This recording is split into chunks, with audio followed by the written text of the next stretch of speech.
नमस्कार। कैसे हैं आप सब लोग। आशा करते हैं सब अच्छे होंगे, मस्त होंगे, स्वस्थ होंगे और व्यस्त होंगे। आज जो हम आपकी वीडियो बना रहे हैं, जैसा आप बोर्ड पे देख पा रहे होंगे, सूर्य और बुध की युति बना रही है, बुध आदित्य योग। मकर राशि की हम वीडियो बना रहे हैं और सूर्य और बुध जहाँ पर आपका गोचर कर रहे हैं आपके एकादश भाव को। एकादश भाव को आपको समझना पड़ेगा कि एकादश भाव होता क्या है। एकादश भाव आपका एक तरह से आय का भाव होता है, यहीं से आपको लाभ की प्राप्ति होती है और जितनी भी आपकी इच्छाएं और कामनाएं होती हैं वो आपको यहीं से प्राप्त होती हैं। आप इसे ऐसे भी समझ सकते हैं, ठीक है। चलिए, तो पहले हम समझ लेते हैं मकर राशि के लिए कैसा रहेगा बुध आदित्य योग। तो इसे हम थोड़ा सा विस्तार में बता देते हैं, फिर थोड़ा सा आगे चल के बताएंगे स्टेप बाय स्टेप, ठीक है। चलिए, तो बुध आदित्य जो योग है आपके एकादश भाव में बन रहा है, यानी आपके 11th हाउस में बन रहा है, ठीक है। क्योंकि यहाँ पर ही आपके बुध और सूर्य गोचर कर रहे हैं और ये भाव आपकी आय और इच्छा का भाव होता है। आपने देखा बुध यहाँ पहले से ही थे, सूर्य आपके 16 नवंबर को अपना आ गए हैं, तो इसलिए अब यहाँ पर ये बुध आदित्य योग का निर्माण हो रहा है, ठीक है।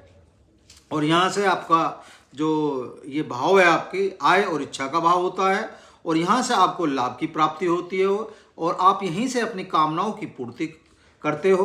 और कुल मिला के आपको धन की कमी तो नहीं रहने वाली है इस समय, हम ये आपको बता देते हैं, क्योंकि आपका योग धन के भाव में ही बन रहा है और इस समय आपको धन के नए सोर्स बनेंगे और आपको इस समय कारोबार में कमाई करने के लिए अच्छे मौके मिलेंगे, नए नए अवसर प्राप्त होंगे और आपके धन में इस समय पूर्ण रूप से वृद्धि होनी चाहिए कहीं ना कहीं, और धन जुड़ना भी चाहिए। आप इस बात को भी मान के चलें, ठीक है। और इस समय आप नया बिजनेस भी स्टार्ट कर सकते हैं। अगर नए बिजनेस की अगर आप सोच रहे हैं तो आप प्लीज़ स्टार्ट कर सकते हैं। इस समय आपका सही समय चल रहा है और आपके लिए पूर्ण रूप से ये जो समय चल रहा है निश्चिंत ही आपको सफलता प्राप्त होगी और आपकी कामनाओं और मनोरथों की पूर्ति होगी। आप इसे ऐसे समझ सकते हैं, क्योंकि जो सूर्य है, सूर्य प्रतिनिधित्व करता है आपकी प्रेस्टीज का और बुध जो प्रतिनिधित्व करता है आपकी बुद्धि का, ठीक है। चलिए, अब सूर्य को समझते हैं कि सूर्य क्या है। सूर्य आपका तेज है, सूर्य आपका सम्मान है, सूर्य आपकी आत्मा है, सूर्य ग्रह मतलब आपके ग्रहों के राजा है और सूर्य पिता के कारक भी होते हैं, ठीक है। बुध को भी समझ लेते हैं। बुध क्या होता है। बुध आपकी बुद्धि होती है, बुध आपके राजकुमार होते हैं, बुध आपके व्यापार होते हैं। आप इसे ऐसे समझ सकते हैं, ठीक है। चलिए, और एक खास बात और है, जहां पर ये विराजमान है, किस भाव में विराजमान है, वृश्चिक राशि पर विराजमान है। तो वृश्चिक राशि का मतलब क्या समझ में आया। वृश्चिक राशि क्या है, जिसके स्वामी होते हैं मंगल होते हैं। मंगल क्या है, मंगल आपकी पावर है और मंगल आपके सेनापति भी होते हैं, ठीक है। तो सेनापति को थोड़ा सा संभाल के रखना पड़ेगा और थोड़ा सेज के भी रखना पड़ेगा और मना के भी रखना पड़ेगा, ठीक है। तो अब राजकुमार भी आपके पास हो गए, राजा भी आपके पास हो गए ग्रहों के, और भैया सेनापति भी आपके साथ होगी, ठीक है। चलिए, अब देख लेते हैं इनके यहाँ होने से कौन कौन सा भाव हमारा एक्टिवेट होगा, इसे भी समझ लेते हैं, ठीक है। एक तो आपका एक पंचम भाव एक्टिवेट होगा, आप इसे ऐसे मान सकते हैं, ठीक है। चलिए, और आपका ये नवम भाव भी एक्टिवेट होगा, आपका अष्टम भाव भी एक्टिवेट होगा, ठीक है। और आपका मान लेते हैं हम, आपका ये छठा भाव, आपका 6th भाव भी एक्टिवेट होगा। तो ये सारे भाव हमारे एक्टिवेट हो जाएंगे, वो भी हम समझाएंगे कि क्यों एक्टिवेट हो जाएंगे, इसे भी आप समझ सकते हैं। और ये आपका 3rd भाव भी एक्टिवेट होगा, आप इसे ये भी मान लीजिए, ठीक है। चलिए, अब इसे समझते हैं कि इन भावों से हमारा क्या अभिप्राय निकल के आता है और हमें कौन सी चीज़ ऐसी है जिससे हमें फायदा होगा, ठीक है। तो बात कर लेते हैं, आपके 3rd भाव से बात कर लेते हैं। जो तीसरा भाव होता है, तीसरा भाव को जो हम देखते हैं, ये हमारे पराक्रम का भाव होता है, हमारे परिश्रम का भाव होता है, ठीक है। यहाँ से हमारे शौर्य को भी देखा जाता है, हमारी मेहनत को भी देखा जाता है और जो हमारे छोटे भाई बहन होते हैं उन्हें भी देखा जाता है और जो छोटी यात्राएं होती है हमारी, उन्हें भी देखा जाता है। कुछ पत्नी के जो सुख होते हैं वो भी यहीं से निकल के आते हैं, आप इसे ऐसे समझ सकते हैं। तो इस समय जो आप मेहनत करेंगे, कहीं ना कहीं आपको उसमें सफलता प्राप्त होगी, कहीं ना कहीं आपके लिए ठीक रहेगा, ये भी आप समझ सकते हैं, ठीक है। तो मतलब कहीं ना कहीं आप जो इस समय काम करेंगे उनकी कहीं ना कहीं आपको पूर्ति होगी। क्यों पूर्ति होगी ये भी समझ लीजिए, जो यहाँ हमारी राशि विराजमान है, हम राशि को भी समझ लेते हैं। राशि हमारी मीन राशि विराजमान है और मीन राशि के जो स्वामी होते हैं गुरु होते हैं, और बुध से देखते तो बुध समग्रह हो गए, तो उस हिसाब से भी, उस दृष्टि से भी हमें कहीं ना कहीं या पूर्ण रूप से जो हम मेहनत करेंगे उसका हमें फल मिलेगा। और कहीं ना कहीं हमारे छोटे भाई बहनों से भी हमारे जो संबंध है वो कहीं ना कहीं मधुर होने चाहिए और ठीक होने चाहिए। तो इस समय जो बुध आदित्य योग आपका मन रहा है, कहीं ना कहीं पूर्ण रूप से आपको फायदा देके जाएगा, इसे आप समझ लें। क्योंकि जो आप मेहनत करेंगे सही दिशा में करेंगे, ठीक जगह करेंगे, और जो उनका फल है वो आपको पूर्ण रूप से प्राप्त होगा। ठीक है, चलिए अगले भाव की बात कर लेते हैं, पंचम भाव की बात कर लेते हैं। पंचम भाव में जो राशि विराजमान होती है, पंचम हाउस किसका देखते हैं हम? सूर्य से देखते हैं, सिंह राशि से देखते हैं। तो सूर्य का यहाँ पर भाव पड़ेगा, तो ये भाव भी आपका एक्टिवेट होगा। इस भाव का एक्टिवेट होने का मतलब क्या समझते हैं आप? इस भाव से हमें क्या समझ में आता है? ये भाव हमारी संतान के लिए देखा जाता है, हमारे भाग्य के लिए देखा जाता है और बुद्धि के लिए देखा जाता है। ठीक है, तो आप समझ सकते हैं बुद्धि किससे देखते हैं। हमने क्या बताया, बुध क्या करते हैं? बुध आपका प्रतिनिधित्व करते हैं आपकी बुद्धि का। ठीक है, तो बुद्धि भी आपकी कहीं ना कहीं पूर्ण रूप से काम कर रही है, और सूर्य अपना तेज आपका और आत्मा और अपना सम्मान आपको देने का कार्य कर ही रहे हैं। तो कहीं ना कहीं आपके लिए ये भाव भी अच्छा होगा, और संतान के लिए भी कहीं ना कहीं पूर्ण रूप से आपको जो खुशखबरी है, कहीं ना कहीं कोई मतलब जो आपको उसके मतलब मिलेगा, कुछ ना कुछ ऐसा सुनने को मिलेगा जो कहीं ना कहीं आपको ठीक लगेगा। मतलब जो समाचार प्राप्ति होगी, समाचार आपके फेवर में आना चाहिए। पढ़ाई लिखाई के हिसाब से भी ये समय ठीक रहना चाहिए। तो कहीं ना कहीं संतान के हिसाब से भी, भाग्य के हिसाब से भी, आपकी बुद्धि के हिसाब से भी इस समय आपका ये भाव पूर्ण रूप से ठीक रहना चाहिए। ठीक है, चलिए बात कर लेते हैं आपकी छठे भाव की। छठा भाव हम देखते हैं आपका रोग और ऋण और शत्रुओं से देखते हैं। तो रोग ऋण शत्रु अपने आप में बहुत इंपॉर्टेंट भाव होता है।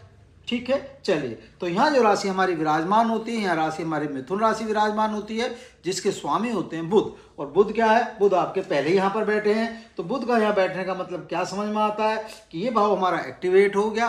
तो बुध कहीं ना कहीं इस समय पूर्ण रूप से हमें फायदा करेंगे। और दूसरा फायदा क्यों करेंगे? क्योंकि जो आपके स्वामी है शनि, उनके भी बुध अपने आप में मतलब समराशि हो गई।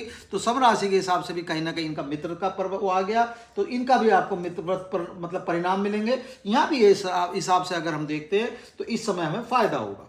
और बुध से हम क्या देखते हैं? बुद्धि को देखते हैं आप, और बुध से हम व्यापार को भी देखते हैं। ठीक है, तो रोग ऋण शत्रु, तो रोग ऋण शत्रु का क्या होगा? कहीं ना कहीं हम अपनी बुद्धि से इस समय अपने मतलब विवेक से कहीं ना कहीं हमें अपने रोग शत्रु और इन सब पे हम विजय प्राप्त कर लेंगे।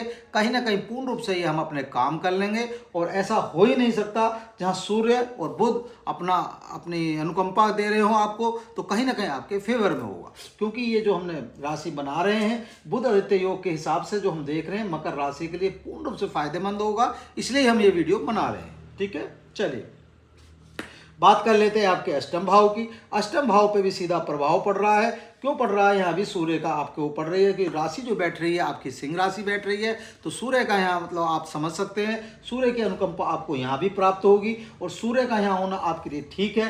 क्यों ठीक है? क्योंकि हम अष्टम भाव जो होता है हमारा आयु से देखते हैं, अपने बुढ़ापे से भी देखते हैं, अपनी मृत्यु से भी देखते हैं, अपनी अधूरी ख्वाहिशों से भी देखते हैं, और हमारा जो थोड़ा सा कहीं ना कहीं हमारा होता है कि तनाव होता है, उनसे भी हम देखते हैं। और हमारी जो ऑकल्ट साइंस होती है हम उससे भी देखते हैं, जो गुप्त विद्याएं होती हैं उससे भी हम देखते हैं। तो कहीं ना कहीं जो सूर्य की इस समय जो आप है, इस समय आपको नई चीज़ें प्राप्त होनी चाहिए। कहीं ना कहीं आपका इस समय जो पढ़ने के लिए, सीखने के लिए कुछ चीज़ें सीखेंगे आप ऐसे समझ सकते हैं। तो कहीं ना कहीं आपके लिए पूर्ण रूप से ये भी भाव अच्छा होना चाहिए। और कहीं ना कहीं आपके शरीर के हिसाब से भी, आपकी बीमारियों के हिसाब से भी कहीं ना कहीं सूर्यदेव की जो किरण पड़ेगी, सूर्यदेव का जो प्रकाश होगा, तो आपके लिए कहीं ना कहीं ये प्रकाश अच्छा होगा। इसे आप ऐसे समझ सकते हैं। ठीक है, तो ये भाव भी आपके लिए पूर्ण रूप से ठीक है, आप इसे ऐसे समझें। बात कर लेते हैं नवम भाव की। नवम भाव भी आपका भाग्य का होता है और धर्म का होता है। तो धर्म के हिसाब से भी अगर हम देखते हैं तो धर्म के हिसाब से भी आपका भाव ठीक रहेगा। भाग्य तो आपका पूर्ण रूप से पहले ही काम कर रहा है, क्योंकि कहीं ना कहीं अनुकंपा इन दोनों ग्रहों की मिल रही है आपको। ठीक है, और ये भाव किसका होता है? यहाँ को हम देखते हैं, अगर हम गुरु के हिसाब से भी देख सकते हैं तो गुरु का भी यह साथ आपको मिल रहा है। तो गुरु के साथ मिलने से भी क्या हुआ? क्योंकि छठे उससे भी अगर हम देखते हैं, अपने कन्या राशि के हिसाब से जो देखते हैं, स्वामी हो गए आपके बुध, और बुध के और आपके गुरु बृहस्पति के संबंध भी ठीक है आपस में। आप इसे ऐसे माने, क्योंकि दोनों मित्रवत रहे, मित्रवत परिणाम देते हैं। तो कहीं ना कहीं पूर्ण रूप से यहाँ भी भाव आपको पूर्ण रूप से सफलता, आपका भाग्य उदय करने का काम कर रहा है, तो कहीं ना कहीं यहाँ भी आपको पूर्ण रूप से सफलता प्राप्त हो रही है।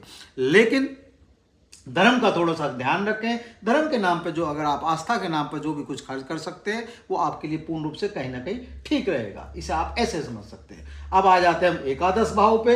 एकादश भाव हमने आपको पहले ही बताया, आपकी आय का, आपके इच्छाओं का, आपकी कामनाओं का और आपके लाभ का भाव हो गया। तो यहाँ पर हम आपको पहले ही बता चुके हैं, सूर्य और बुध की वजह से आपको यहाँ पूर्ण रूप से नए नए अवसर प्राप्त होंगे। कहीं ना कहीं धन की कमी आपको नहीं होगी। इस समय जो धन आपका जुड़ नहीं पा रहा था वो धन भी जुड़ेगा, और कुछ जो पैसा आपका रुका हुआ था, कहीं ना कहीं से पुराना था या पेरेंटल था, उसकी भी कहीं ना कहीं प्राप्ति ये करा देंगे। आप इसे ऐसे समझ सकते हैं, इस समय पैसा आपको कहीं से भी मतलब आ सकता है और लाभ भी हो सकता है आपको, आप इसे ऐसे मान सकते हैं। तो पूर्ण रूप से कहीं ना कहीं आपको लाभ प्राप्त होगा, आप इसे ऐसे समझ लें। ठीक है, अब बात कर लेते हैं उपाय की। उपाय के रूप से चल लेते हैं। आपके जो स्वामी हैं, आपके स्वामी कौन है? आपके स्वामी हैं शनिदेव।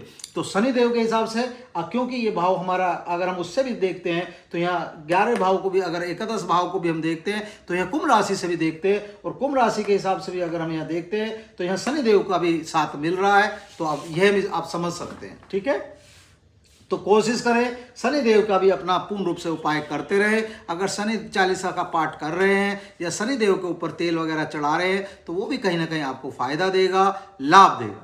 दूसरी बात, मंगल विराज, मतलब मंगल की राशि है, तो मंगल को अगर सही करके चलेंगे, हनुमान जी को अगर खुश करके चलेंगे तो पूर्ण रूप से मंगल ही मंगल होगा। तो हनुमान चालीसा का भी पाठ करते रहें, वो भी आपके फेवर में होगा। और तीसरा उपाय जो है आपको बुध के हिसाब से अगर देखते हैं तो कोशिश करें बुध अगर बुधवार के दिन आप हरी घास या हरा चारा अगर गाय वगैरह को खिलाने का काम करते हैं, किसी भी गौशाला में इस समय जैसे ठंड पड़ रही है अपना हरा चारा खिला देते हैं या गुड़ वगैरह खिला देते हैं, तो वो भी कहीं ना कहीं आपके लिए कहीं ना कहीं साबित अच्छा होगा। आप इसे ऐसे समझ सकते हैं। और सूर्य की पूर्ण रूप से अगर अनुकंपा चाहते हैं तो सुबह जल्दी उठे और सुबह उठ के अर्घ दें, अपना पूर्व दिशा की तरफ मुख करके अगर अर्घ देने का कार्य करते हैं तो उस रूप भी आपके लिए कहीं ना कहीं सूर्यदेव पूर्ण रूप से आपके जीवन में प्रकाश फैलाएंगे। आप इसे ऐसे समझ सकते हैं। ठीक है, तो जो हमने आपको समझाया आपको समझ में आया होगा।